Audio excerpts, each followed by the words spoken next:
tersebut wajib berpuasa. Tapi kalau seandainya salah satunya saja yang tidak ada, maka tidak wajib puasa.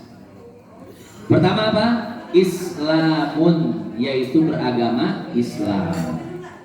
Artinya apa? Artinya orang yang tidak beragama Islam maka tidak wajib berpuasa. Tapi saya kira kayaknya ini sebagian pendapat ulama ya. Ini kajian usul fikih sih sebenarnya.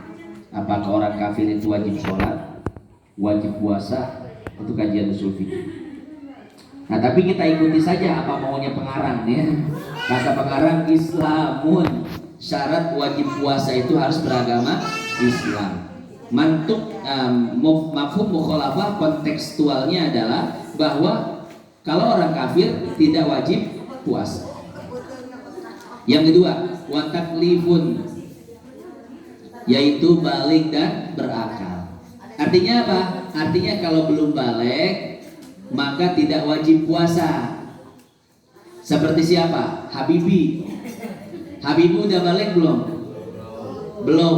Maka Habibi ketika datang bulan suci Ramadan tidak wajib puasa. Siapa lagi yang belum balik misalkan? Haji Syihab. Nah. Lain belum balik, itu balik.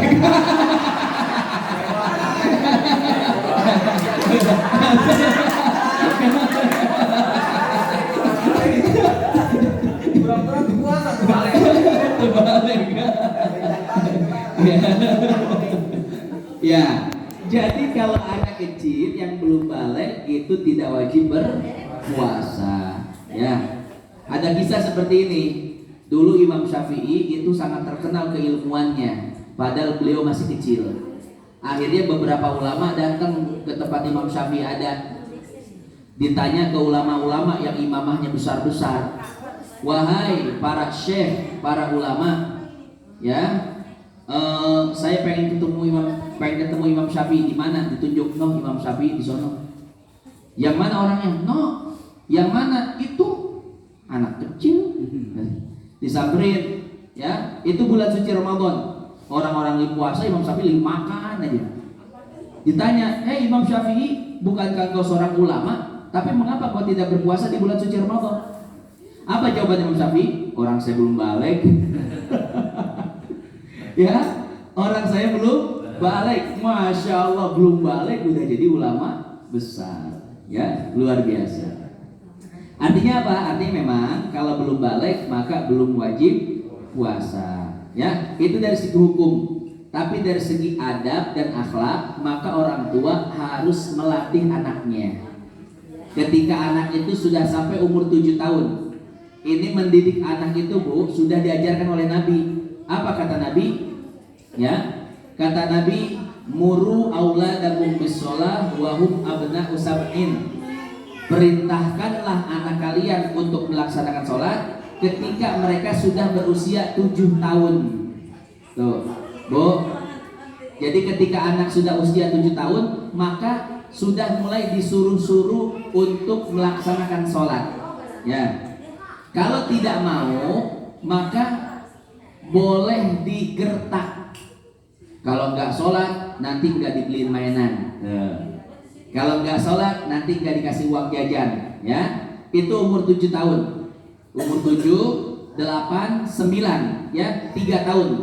Ya, kalau tidak mau sholat, digertak kata para ulama. Ya, dengan syarat gertakannya jangan sampai ke bawah mimpi.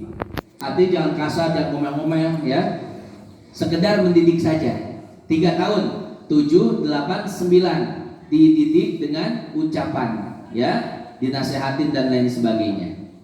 Nah, setelah umur 10 tahun, ya, wadribuhum wa hum abna'u asyrin. Kalau sudah sampai 10 tahun tidak sholat, ya, disuruh sholat tidak mau, maka baru pukul, kata kata Nabi Shallallahu Alaihi Wasallam. Jadi ibu kalau sudah punya anak, ya, anaknya itu sudah umur 10 tahun, tidak mau sholat, tidak mau puasa, tidak mau ngaji, maka pukul. Bagaimana cara pukulnya? Kata para ulama ada aturannya. Pertama, pukulnya itu di daerah yang tidak membekas. Yang bagian tubuhnya itu daging semua.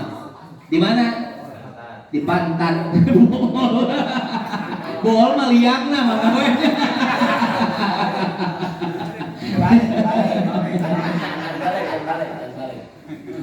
Jangan balik mau. Ya, jadi pukulnya di bagian pantat yang sekira-kira tidak membekas. Yang kedua, niat memukulnya itu bukan menyakiti, tapi litta'dib, untuk mendidik, ya, untuk mendidik. Yang ketiga, bidarbin ghairi mubarrahin, dengan pukulan yang tidak sampai membekas. Jadi mukulnya itu cuma pok gitu, atau tapi pas dipukul, nah pelan tuh, pura-pura kencang, ya. Tuh, itu ajaran Nabi. Umur 10 tahun tidak mau ibadah, maka pukul, kata Nabi. Tentunya dengan pukulan yang mendidik. Umur 10, 11, 12, Bu, kalau ikut cara Nabi, anak jadi soleh di depannya. Ya. Tapi kalau kita tidak mau ikut cara Nabi, anak udah umur 7 tahun dibiarin aja. Umur 10 tahun dibiarin aja. Anak udah 15 tahun baru sadar, ya, betapa pentingnya mendidik anak untuk sholat. Ada orang datang ke rumah saya nangis-nangis, Pak Ustaz, anak saya umur 15 tahun gak mau sholat. Bu, telat. Saya bilang, telat ibu kalau ngedidik dan ngomelin anak sekarang. Sekarang udah umur 15 tahun, Bu. Kalau ibu omelin, dia bisa kabur ke rumah temennya, ya. Atau dia sudah bisa ngelawan, badannya gedean dia. Kalau umur 15 tahun dan dia bisa kabur ke rumah temannya. Coba kalau ibu mukulnya itu dari umur 10 tahun. Anak 10 tahun badan masih kecil, kemudian mau kabur ke mana coba?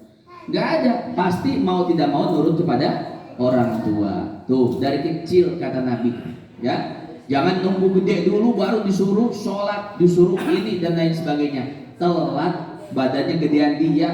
Kalau diomelin dia kabur, ngepang, anak pang jadinya. Itu anak-anak pang, Bapak Ibu. Ya udah tahu semua ya. Saya kan punya komunitas anak pang. Kalau anak pang yang di Serang itu memang saya ngajar, ya. Nah kalau yang di Cilengsi Cibubur tadi Kang Handa namanya, ya. Ada kalau yang di Bogor Yasmin, Cibinong dan Gunung Putri itu ada namanya Ustadz Adul. Ada lagi di Sukabumi, banyak pokoknya ya. Cuman yang sulit itu Cianjur. Kenapa? Cianjur itu belum nemu ustadz yang mau turun, ya. Karena ngajar anak pang itu, aduh, nggak usah diceritain dah. Kuat-kuat mangges lah, nyerah. Mendingan rebahan di rumah. Oh, enak, ya. Nah, jadi apa namanya? Ketika kita dekat sama anak pang, mereka mau terbuka, ternyata 90% dari mereka itu adalah korban keluarga yang broken home. Karena orang tuanya cerai, stres, dia keluar kabur di rumah, ya, ke jalan jadi anak pang. Ada yang 11 tahun gak pulang ke rumah, udah di jalan aja, muter kemana-mana, ya. Udah seluruh tubuhnya ditato semua, artinya keping udah bolong semua, di sini gede-gede dan lain sebagainya, ya. Itu kebanyakan 90% karena orang tuanya bercerai. Oh, hati-hati. Atau karena memang orang tuanya tidak peduli, atau karena memang orang tuanya terlalu galak, gak betah di rumah, kabur. Ya, maka dari kecil, Bu, dari kecil, ya. Urutannya seperti ini. Dari umur 1 tahun sampai umur sebelum 7 tahun itu jangan disuruh-suruh dulu, tapi dikasih contoh. Ya, bapaknya ke masjid, naik ke masjid yuk, tuh gitu doang. Ya, kasih contoh, baca Quran depan dia sengaja, kemudian sholat depan dia sengaja. Itu anak, ya, di bawah umur 7 tahun senang-senangnya ngikutin orang tua, Bu, Pak. Apa yang dilakukan oleh orang tua dia ikut, apa yang diucapkan oleh orang tua dia ngucapin juga. Makanya gampang cara mengetahui orang tuanya ngomong apa di rumah, lihat anaknya di luar. Ketahuan, memang anak itu gambaran daripada orang tua, ya. Jangan heran itu anak kok bisa ini, bisa gitu, ya. Tiap hari ngelihat orang tuanya begitu, tiap hari ngelihat orang tuanya sholat duha, tiap hari ngelihat orang tuanya baca Quran, pinter dia duha dan baca Qurannya. ya.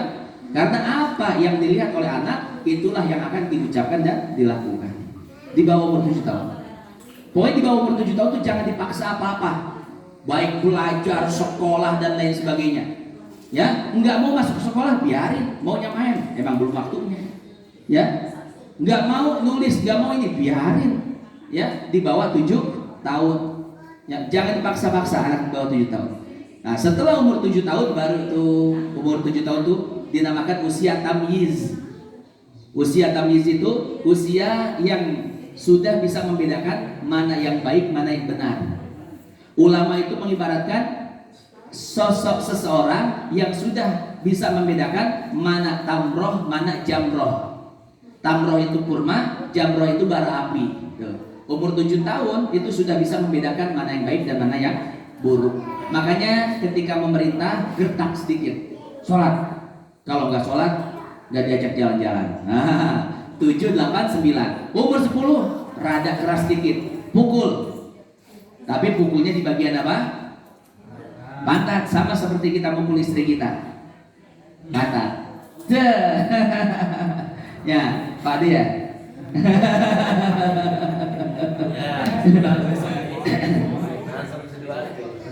Nah, itu tadi sampai mana? Taklif ya, balik. Kita berbicara anak yang balik. Jadi di bulan puasa ya, anak yang belum balik itu tidak wajib puasa. Akan tetapi orang tuanya dianjurkan untuk mendidiknya berpuasa. Diajak puasa setengah hari, ntar lanjut lagi. Atau diiming-imingi dengan duit, nggak apa-apa, boleh. Ibnu Sirin mengatakan bahwasanya aku sering mengiming-imingi anakku untuk baca Quran dengan uang. Nah, ayo hafal Quran, kan bapak kasih duit. Gak jadi masalah. Ya. Jadi anak kecil yang belum balik tidak wajib. Atau orang gila. Wah, orang gila itu orang yang paling santuy loh. Bahagia hidupnya, masya Allah. Ya, itu yang kedua.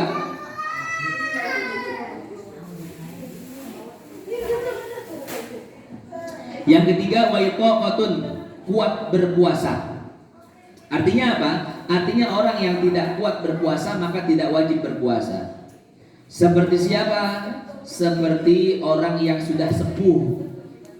Kita punya orang tua umurnya 100 lewat, ya, masih hidup, tapi kalau disuruh puasa tidak mampu lagi. Maka ketika tidak mampu untuk berpuasa, tidak wajib berpuasa.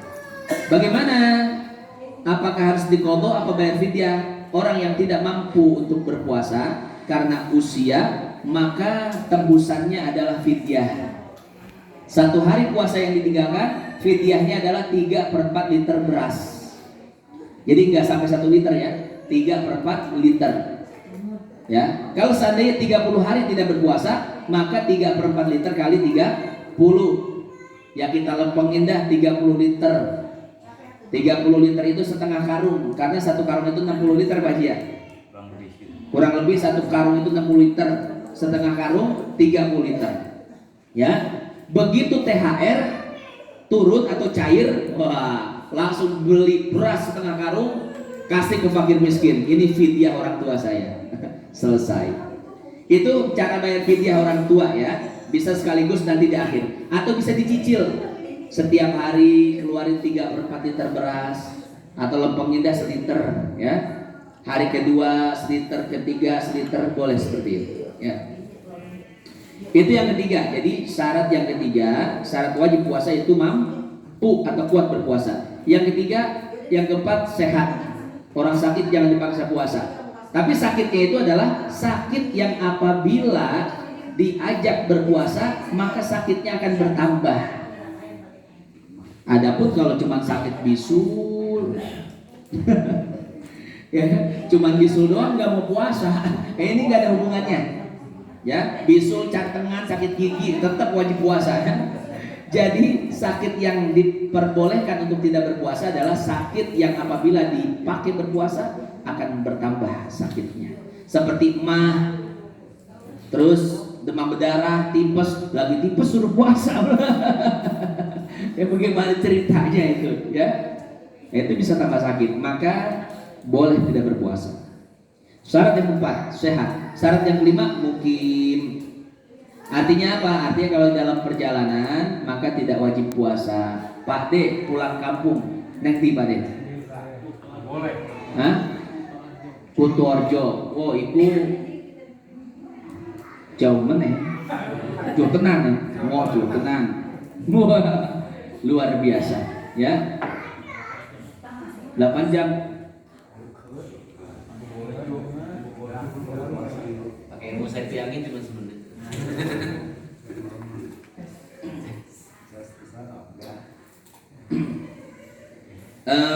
Itulah 5 syarat wajib puasa.